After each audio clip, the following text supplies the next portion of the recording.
السلام علیکم۔ ہم ناول سٹارٹ کرتے ہیں حالم، جو کہ بہت خوبصورت ناول ہے اور اس کی ایپیسوڈ 53 سٹارٹ کر رہے ہیں۔ نیلامی کی تقریب شروع ہو چکی تھی۔ لان میں اونچا اسٹیج بنا تھا اور سامنے کرسیوں کی 2 قطاریں لگی تھی۔ درمیان میں گزرنے کا راستہ تھا۔ اولین کرسیوں میں سے 2 نشستوں پہ تالیہ اور ایڈم بیٹھے تھے۔ ایڈم اس زبردستی کے سوٹ میں غیر آرامدہ سے بیٹھا رہا، بار بار گردن موڑے اطراف میں دیکھ رہا تھا۔ میں اور آپ ایک دفعہ پہلے بھی ایک نیلامی اٹینڈ کر چکے ہیں چیتالیہ، وہ ہچکچا کے بولا۔ مجھے ڈر لگ رہا ہے کہ کہیں ماضی خود کو دہرانے نہ لگ جائے۔ وہ دہرا بھی دے تو کیا ہوا؟ تالیہ لمبی گردن سیدھی رکھے، چہرے پہ مصنوعی مسکراہٹ سجائے سکون سے بیٹھی تھی۔ اس نے اونچا جوڑا باندھ رکھا تھا اور سیاہ لباس پہن رکھا تھا۔ میک اپ کے نام پہ صرف سرخ لپسٹک لگی تھی، البتہ انگلی کی سرخ آنسو شکل انگوٹھی، کانوں کے یاقوتی ٹاپس اور گردن میں پڑا ہیرے کا نیکلس، قدیم ملاقہ کا وہ زیور اسے مزید دلکش بنا رہا تھا۔ تالیہ کی نکھیوں سے اپنے دائیں جانب 2 نشستیں چھوڑ کے بیٹھی اسرا کو دیکھ رہی تھی، جو چمچم کرتے لباس میں مسکرا کے اپنے شوہر سے کچھ کہہ رہی تھی۔ وہ بھی مسکرا کے جواب دے رہے تھے۔ فاتح کے ساتھ بیٹھا اشر ان کی بات پہ محظوظ سا ہنس رہا تھا۔ لوگ تصاویر اتار رہے تھے، ان کو سراہ رہے تھے۔ وان فاتح، اس کی بیوی اور سالہ، پرفیکٹ فیملی کی تکون۔ کیا ان کو اپنی بیوی کے ساتھ دیکھ کے برا لگتا ہے آپ کو؟ ایڈم نے سرگوشی کی تو وہ چونکی۔ وہ قدیم ملے میں مخاطب ہوا تھا۔ جب لوگ آس پاس ہوتے تو وہ دونوں قدیم ملے زبان بولنے لگتے تھے۔ تالیہ کے لبوں پہ مبہم مسکراہٹ بکھر گئی۔ نہیں شاہی مورخ، کیونکہ میں ان تینوں کے رشتے کی حقیقت جانتی ہوں۔ یہ ایک دوسرے سے بیزار لوگ ہیں۔ پھر گردن موڑ کے اسے دیکھا۔ تمہارے کیا ارادے ہیں اب؟ پتہ نہیں چیتالیہ۔ وہ گہری سانس لے کے اسٹیج کو دیکھنے لگا۔ کوٹ اور ٹائی میں ملبوس چھوٹے بالوں اور گندمی رنگت والا ایڈم غیر آرامدہ سا نظر آ رہا تھا۔ مجھے لگتا ہے میں 2 دنیاؤں کے درمیان پھنس گیا ہوں۔ سنو ایڈم، وہ اس کی طرف ذرا جھکی اور سرگوشی کی۔ ماضی صرف سیکھنے کے لیے ہوتا ہے، نہ اس کے خیالوں میں گم رہا جاتا ہے، نہ اس سے بالکل فرار حاصل کرنے کی کوشش کی جاتی ہے۔ کل تک اتنی اپسیٹ تھیں آپ، ایک دن میں خود کو سنبھال لیا؟ کیسے؟ ایڈم بس اسے دیکھ رہا تھا۔ وہ بہت ضبط سے مصنوعی مسکراہٹ سجا کے بیٹھی تھی، اس سوال پہ محض شانے اچکائے۔ ایک بات تو طے ہے کہ جو بھی ہو جائے تالیہ کی ہمت نہیں ٹوٹے گی۔ ایڈم کچھ کہنا چاہتا تھا، مگر اسٹیج پہ کھڑے آدمی نے ڈائس کے مائک پہ چہرہ جھکا کے اعلان کیا، غائل غزال۔ ساتھ ہی بازو سے اشارہ کیا۔ 2 باوردی ملازم آئے اور وہ نادر چھوٹی سی پینٹنگ اسٹینڈ پہ رکھ کے چلے گئے۔ سنہرے فریم میں مکید وہ پینٹنگ محض 2 بال جتنی تھی۔ پیچھے اسٹیج پہ لگی بڑی پروجیکٹر اسکرین پہ اس پینٹنگ کی تعارفی ویڈیو چلنے لگی۔ کس نے بنائی، کب بنائی، وغیرہ وغیرہ۔ بولی شروع ہوتی ہے 50,000 رنگٹ سے، کیا کوئی اس سے زیادہ پیش کرے گا؟ ویڈیو کے ختم ہوتے ہی میزبان نے جوش سے حاضرین کی طرف اشارہ کیا۔ تالیہ نے اپنی سٹک اٹھائی جس پہ اس کا نمبر لکھا تھا اور بآواز بلند بولی، 1,00,000 رنگٹ۔ 2 کرسیاں چھوڑ کے بیٹھی اسرا نے مسکرا کے اسے دیکھا۔ فاتح البتہ سٹیج کو دیکھتا رہا اور اشر، وہ کن اکھیوں سے اسرا کو دیکھ رہا تھا۔ دوسری قطار میں بیٹھے ایک صاحب نے اپنا کارڈ بلند کیا، 1,25,000، مگر اشر کو اس کی آواز نہ سنائی دی۔ لمحے بھر کے لیے اس کی آنکھوں کے سامنے سے حال لپیٹ دیا گیا اور ماضی کا منظر چلنے لگا۔ وان فاتح کی رہائش گاہ کے سامنے وہ کار میں بیٹھا تھا اور اسٹیئرنگ وہیل پہ چند کاغذ رکھے ان کو دیکھ رہا تھا اور ان کو پڑھ رہا تھا۔ کاغذات نامزدگی، اشر محمود۔ بالآخر اس نے فیصلہ کر لیا تھا۔ یہ کاغذ جمع کروانے کی کل آخری تاریخ تھی۔ اس نے کاغذات کو طے کر کے پینٹ کی جیب میں ڈالا اور باہر نکلا۔ پورچ سنسان پڑا تھا۔ فاتح کی کار وہاں نہیں تھی، البتہ اسرا کی کار موجود تھی۔ لان بھی خالی تھا۔ وہ جوش و مسرت سے اندر داخل ہوا تو لاؤنج میں سامنے آریانہ بیٹھی دکھائی دی۔ وہ چہرہ جھکائے کسی کلرنگ بک میں رنگ بھر رہی تھی۔ لمبے بال چہرے کے اطراف میں گر رہے تھے۔ آہٹ پہ سر اٹھایا تو اشر کو اندر داخل ہوتے دیکھا۔ ہلکا سا مسکرائی اور سر کو خم دے کے سلام کیا۔ آریانہ، ممی کہاں ہیں؟ وہ مسکراتا ہوا سامنے آیا۔ تبھی اپنے کمرے سے نکلتی اسرا دکھائی دی۔ وہ دونوں ہاتھوں سے کان کا ٹاپس بند کرتی بغل میں پرس دبائے عجلت میں لگتی تھی۔ ایش، یہ میں کیا سن رہی ہوں؟ وہ خفاسی ٹاپس بند کرتے قریب آئی۔ اشر کی مسکراہٹ سمٹی۔ کاکا، بابا نے بتایا کہ تم کاغذات نامزدگی کے بارے میں سوچ رہے ہو۔ یقیناً یہ بیکار خیال بھی انہوں نے تمہارے دل میں ڈالا ہوگا۔ خیر، میں نے ان کو اچھی خاصی سنا دی ہیں۔ بھئی حد ہوتی ہے، یہ کوئی تمہارے کرنے کا کام ہے؟ تم جو کہہ رہے ہو اسی میں ٹھیک ہو، وہ برہمی سے کہہ رہی تھی۔ اشر کی مسکراہٹ بالکل معدوم ہو گئی۔ وہ چپ چاپ سننے لگا۔ بابا کی ہر بات پہ فضول چیزیں نہ سوچنے لگ جایا کرو ایش، وہ تو ہمیشہ سے ہی ایسے تھے۔ اور وہ شاپ تو میں نے کب سے بابا کو کہہ رکھا ہے کہ مجھے چاہیے۔ میں نے اس پہ آرٹ گیلری بنانی ہے۔ اشر نے کندھے ڈھیلے ہو کے نیچے جا گرے۔ آپ نے پہلے تو کبھی نہیں کہا۔ تو اب کہہ رہی ہوں نا ایش، دیکھو۔ وہ مصالحتی انداز میں قریب آئی، ایک ہاتھ سے کلچ پکڑ لیا اور دوسرا اس کے کندھے پہ نرمی سے رکھا اور سمجھانے لگی، مجھے آرٹ گیلری کھول رہی ہے، میں ایک سیاسی بیوی ہوں، مجھے فاتح کے ساتھ پبلک کی نظر میں رہنا ہے، میرا بھی کوئی کیریئر، کوئی پہچان ہونی چاہیے۔ وکیل ہونے کے باوجود فاتح کے 3 بچے پالتے پالتے میں کبھی پریکٹس نہیں کر سکی۔ آریہ نے سر اٹھا کے ماں کو دیکھا، اور مجھے شوق بھی نہیں ہے، لیکن یہ آرٹ گیلری فاتح کو بھی فائدہ دے گی، اور تم بالکل بھی سیاست میٹیریل نہیں ہو، میں کبھی بھی بابا کو یا تمہیں وہ دکان بیچنے نہیں دوں گی۔ اشر کے لب بھینچ گئے، آنکھوں میں تکلیف ابھری، مگر وہ کہے جا رہی تھی، ایش دیکھو، اگر تم وہ دکان بیچ بھی دو تو تم جیت نہیں سکتے، یہ بہت مشکل کام ہے، ابھی تمہیں صرف فاتح کو سپورٹ کرنا ہے، دکان کو ضائع مت کرو، اس سے بہتر ہے وہ دکان پاپا مجھے دے دے، تم جو ہو وہی ٹھیک ہو، سمجھ رہے ہو نا؟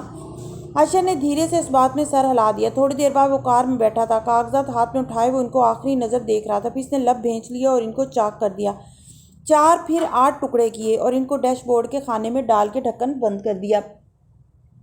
اس کا چہرہ اب غصے بھری بے بسی سے سرخ پڑ رہا تھا، مگر وہ کچھ نہیں کر سکتا تھا، اس کے پاس اس دکان کے علاوہ بیچنے کو کچھ نہیں تھا۔ 5 سال، اسے 5 سال مزید انتظار کرنا تھا۔ 2 لاکھ، نیلامی اپنے عروج پہ تھی، وہ میزبان کی آواز پہ چونکا، پھر جلدی سے سر جھٹکا۔ کنکھیوں سے ساتھ بیٹھی اسرا کو دیکھا جو جوش سے مسکراتی اسٹیج کو دیکھ رہی تھی۔ 2,50,000۔ پہلی قطار میں بیٹھی تالیہ نے سکون سے کارڈ بلند کیا۔ 2,70,000۔ دوسرے کونے میں بیٹھا آدمی فوراً سے کارڈ اٹھا کے بولا 3 لاکھ۔ وہ سکون سے اسٹیج کو دیکھتی قیمت بڑھا رہی تھی۔ 3.25 لاکھ۔ اس آدمی نے اس سے زیادہ سکون سے کہا تو تالیہ چونکی، پوری گردن موڑی،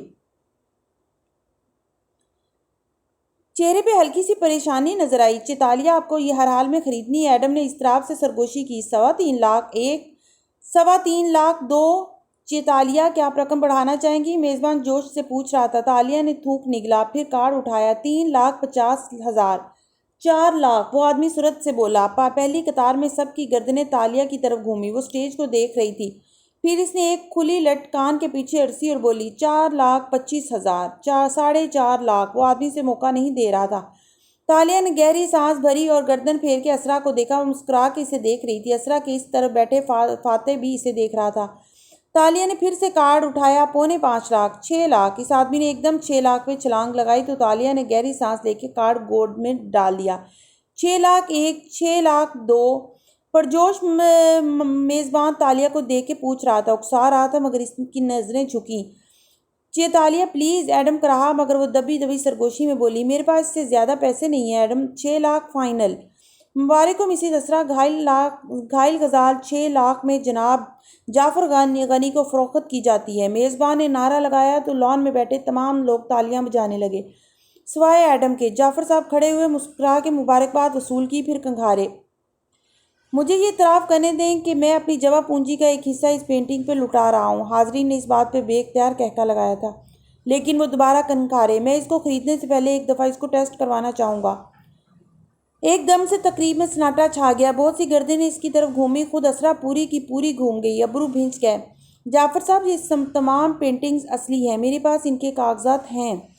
وہ جبراً مسکرا کے بولی، ہم تمام ٹیسٹ کروا چکے ہیں۔ اشر زیر لب مسکرایا، جی، مگر میں اپنی تسلی کے لیے، اگر اس تقریب میں موجود 2 آرٹ ایکسپرٹس اس پینٹنگ کو جانچ پرکھ لیں تو میں آپ کا مشکور ہوں گا۔ اس نے پچھلی قطار کی طرف اشارہ کیا تو 2 افراد کھڑے ہوئے، ایک نوجوان تھا، ایک ادھیڑ عمر۔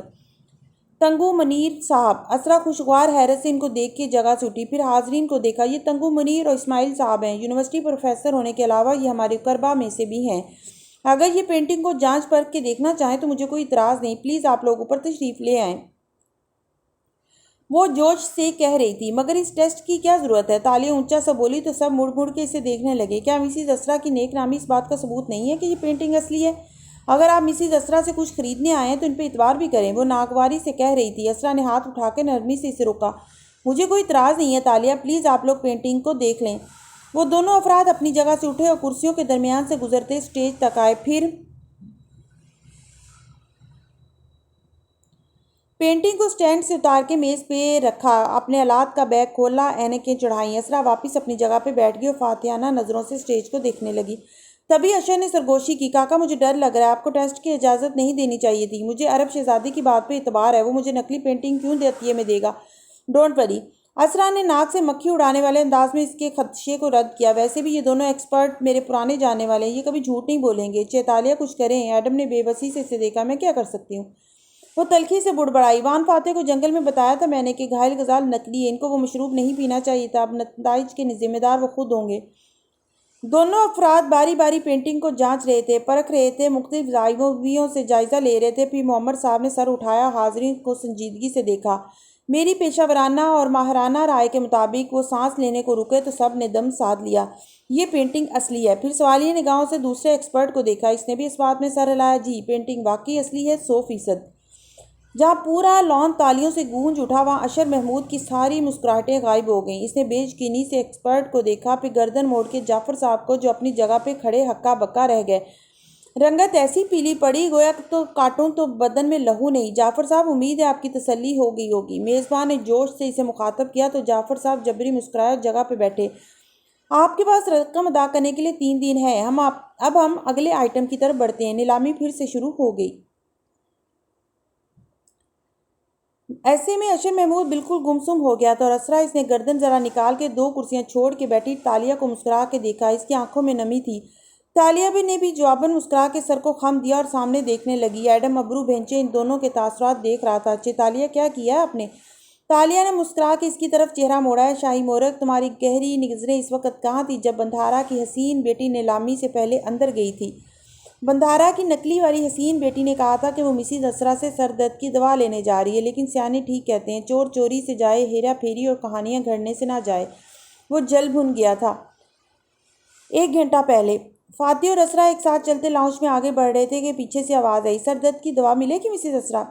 اسرا چونک کے پلٹی، فاتح بھی ساتھ ہی مڑا۔ وہاں تالیہ کھڑی تھی، سرخ لپسٹک کے ساتھ مسکراتی ہوئی، سنہری بالوں کا فرانسیسی جوڑا بنائے وہ جل پری کی طرح کا سیاہ لباس پہنے ہوئے تھی۔ اوہ تالیہ، تم؟ اسرا مسکرائی، ساتھ ہی ایک محتاط نظر فاتح پہ ڈالی جس کے ماتھے پہ اسے دیکھ کے بل پڑے تھے۔ پھر جلدی سے تشویش سے بولی، ہاں میرے پاس دوا ہوگی۔ تمہارے سر میں درد ہے کیا؟ میرے نہیں، آپ دونوں کے سروں میں جلد ہی شدید درد ہونے والا ہے، اس لیے اسپرین کی گولیاں اپنے ساتھ رکھیں۔ اسرا اور فاتح کے تاثرات ایک ساتھ بدلے۔ دونوں نے پہلے ایک دوسرے کو دیکھا، پھر الجھن بھری حیرت سے تالیہ کو۔ کیا مطلب؟ مجھے کچھ ایسا معلوم ہے جو آپ دونوں کو بھی معلوم ہونا چاہیے۔ کیونکہ سنہرے جوڑے والی خوبصورت لڑکی قریب آئی اور فاتح کی آنکھوں میں جھانکا۔ جو ہمیں معلوم ہوتا ہے وہی ہماری جان بچاتا ہے، اور جو ہمیں معلوم نہیں ہوتا وہ ہماری جان لے بھی سکتا ہے۔ مگر وان فاتح کے صاف سلیٹ جیسے ذہن کے لیے وہ فکرہ بے معنی تھا۔ وہ ہمیں اکٹھی کیے سنجیدگی سے بولا، کیا کہنا چاہ رہی ہیں؟ کیوں نہ ہم اندر بیٹھ کے بات کریں؟ پھر سرسری سا اعتراف میں دیکھا، ویسے مجھے معلوم نہیں کہ کون سے کمرے میں بیٹھنا چاہیے۔ آپ کی فائل یقیناً میں نے آنکھیں بند کر کے چرائی تھی، اسی لیے معلوم نہیں کہ کون سا کمرہ کس کا ہے، لیکن اس کمرے میں چلتے ہیں۔ اس نے سامنے والے دروازوں کی طرف دیکھا جو اسرا کے کمرے کا تھا۔ دونوں میاں بیوی نے ایک دوسرے کو دیکھا۔ تالیہ، مہمان آ رہے ہیں، ہمارے پاس زیادہ وقت نہیں ہے، اس لیے امید ہے تم نے کسی ضروری بات کے لیے بلایا۔ کمرے میں آ کر اسرا سنجیدگی سے بولی۔ تالیہ نے دروازہ بند کیا، ان دونوں کی جانب گھومی، پھر سوئچ بورڈ پہ ہاتھ مارا، بتیاں جلا لیں۔ شاہانہ بیڈ روم سفید روشنیوں سے جگمگا اٹھا۔ بیڈ کے کنارے وہ دونوں کھڑے تھے اور ان کے مقابل تالیہ۔ بات بہت ضروری ہے، ٹو دی پوائنٹ بات کرو تاشا۔ بے زار سے فاتح نے کوٹ کی آستین کو پیچھے کر کے گھڑی دیکھی۔ تالیہ نے سینے پہ بازو لپیٹے اور قریب آئی، باری باری دونوں کی آنکھوں میں دیکھا۔ جو گھائل غزال آپ بیچنے جا رہے ہیں وہ نکلی ہے۔ روشن کمرے میں یکدم سناٹا چھا گیا، پھر اسرا کے ماتھے پہ بل ابھرے۔ کیا مطلب؟ میری پینٹنگ کو ماہرین نے چیک کیا ہے۔ اس کے گال سرخ ہوئے۔ صرف ان ماہرین نے جن سے آپ پہلی دفعہ ملی تھی، کیونکہ آپ کے جانے والے دونوں ماہرین اچانک سے غائب ہو گئے تھے۔ فاتح، جو آنکھوں کی پتلیاں سکوڑے سامنے کھڑی لڑکی کو خود اعتمادی سے بولتے دیکھ رہا تھا، اس بات پہ چونک کے اسرا کو دیکھا۔ تم نے پینٹنگ اپنے قابل بھروسہ ماہرین کو نہیں دکھائی تھی؟ وہ اس وقت ملائیشیا میں نہیں تھے، مگر اس سے کیا فرق پڑتا ہے؟ اسرا کا بے بسی اور غصے سے چہرہ دہکنے لگا۔ میرے پاس سارا پیپر ورک موجود ہے، اور جو آدمی آپ سے شہزادہ شیخ جاسم بن کے ملا تھا وہ دراصل اس شہزادے کا مینیجر ہے، ایک ملازم۔ گھائل غزال واقعی اس کی تھی مسز اسرا، لیکن وہ 1.5 سال پہلے چوری ہو گئی تھی۔ اس نے آپ کو وہ نکلی پینٹنگ دی ہے جو چور وہاں لگا کے چلے گئے تھے۔ اور تمہیں یہ سب کیسے معلوم ہے تاشا؟ وہ مشکوک چبھتی ہوئی نظروں سے اسے دیکھ رہا تھا۔ تالیہ نے نظروں کا رخ اس کی طرف پھیرا اور مسکرائی۔ کئی زمانے پہلے ایک اور نیلامی پہ بھی وہ تقریب سے پہلے اس سے ملاقات کرنے اندھیر پنجروں تک گئی تھی۔ وقت کیسے بدل گیا تھا اور وقت کیسے ایک سا تھا، کیونکہ جب پینٹنگ چوری ہوتی ہیں تو وہ بلیک مارکیٹ میں بیچی جاتی ہیں، جہاں سے خریدنے والے کو ٹیکس نہیں دینا پڑتا۔ اور آپ کی گھائل غزال اس لیے نکلی ہے کیونکہ اصلی گھائل غزال میرے پاس ہے۔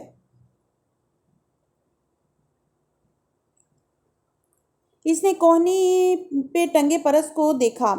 اور اندر ہاتھ ڈال کے کتاب جتنی پینٹنگ نکال کے سامنے کی۔ اسرا کی آنکھیں پوری کھل گئی۔ مگر تم نے میری ڈائننگ ٹیبل پہ بیٹھ کے کہا تھا کہ میری پینٹنگ اصلی ہے۔ وہ دھک سے رہ گئی کیونکہ مجھے یقین نہیں تھا کہ آپ میرا اعتبار کریں گی۔ تم بعد میں بھی بتا سکتی تھی، فاتح درستی سے بولا۔ اس کی مشکوک نظریں ہنوز تالیہ پہ جمی تھی۔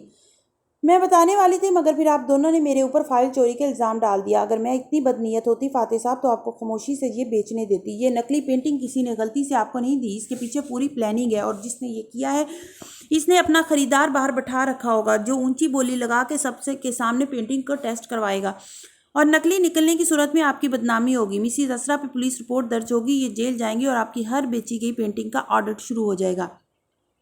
نہیں، اسرا نے مضطرب چہرے کے ساتھ گردن کڑائی۔ میری پینٹنگ اصلی ہے، تمہاری نقلی ہوگی۔ ہاں تاشا، ہم کیسے مان لیں کہ تمہاری پینٹنگ نقلی نہیں ہے؟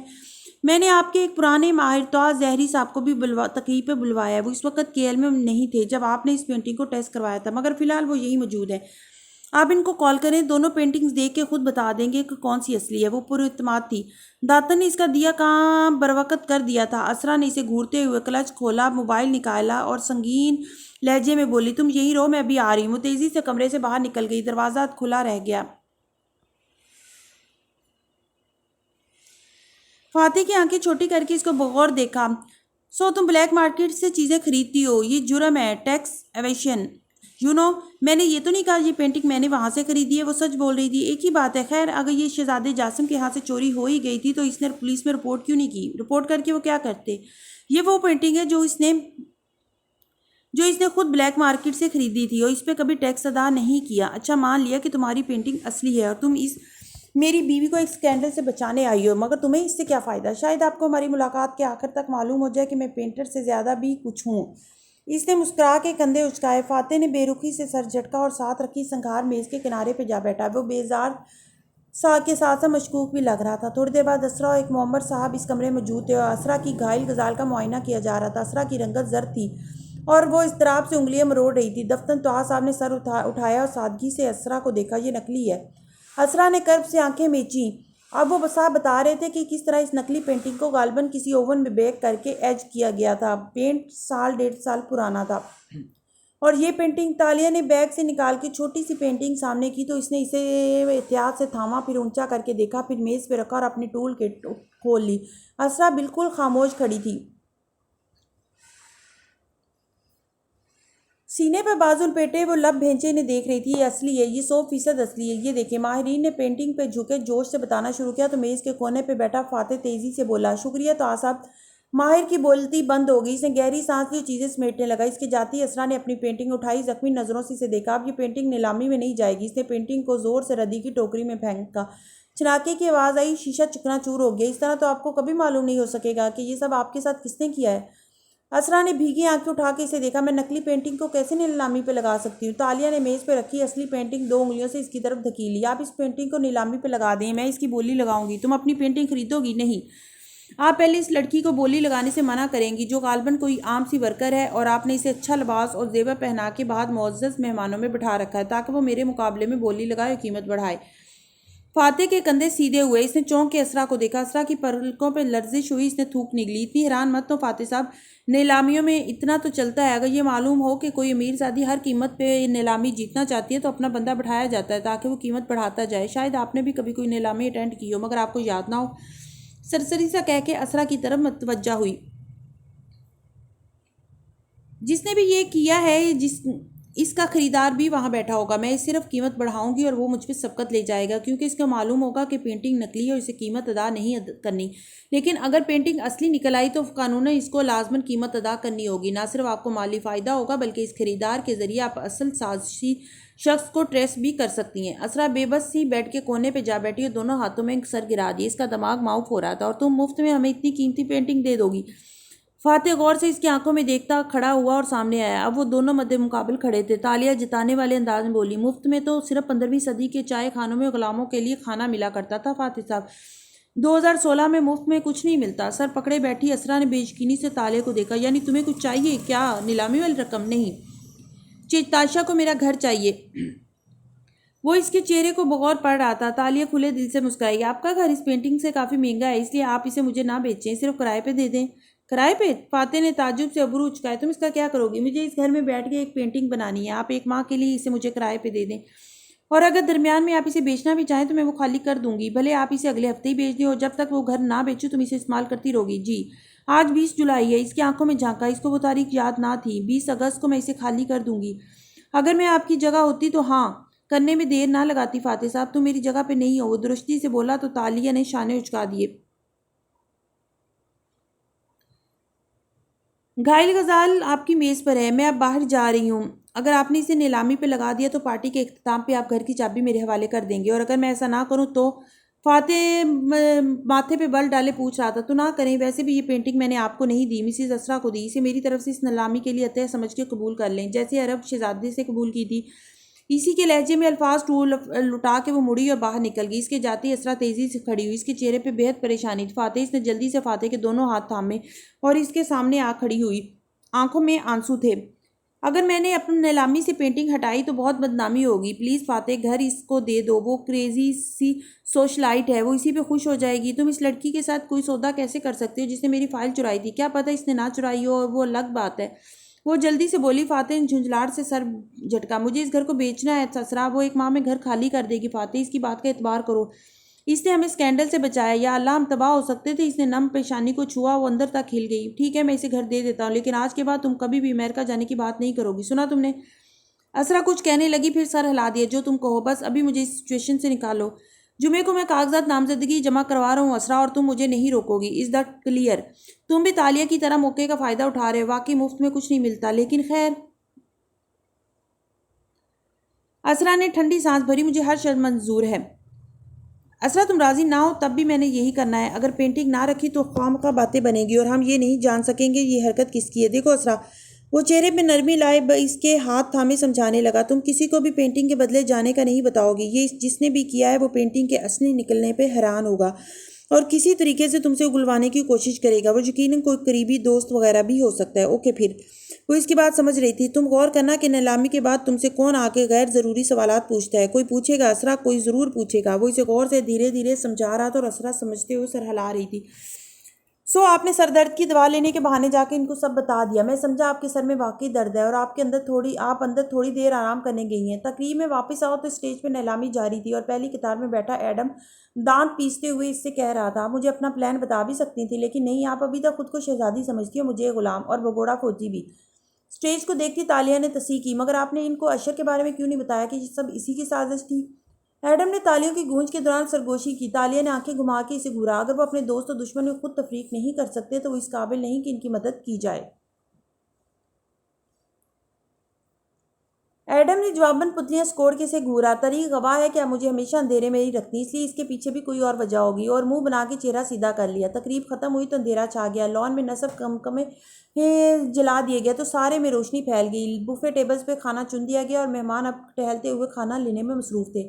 فاتح ایک ٹیبل کے سامنے کھڑا پلیٹ اٹھائے ساتھ کھڑے ایک دوست سے بات کر رہا تھا. کھانا ڈال کے وہ مڑا تو دیکھا سامنے ایڈم کھڑا ہے. فاتح مسکرایا اور بات ختم کر کے اس کی طرف متوجہ ہوا. کیسے ہو ایڈم؟ کنفیوزڈ ہوں سر.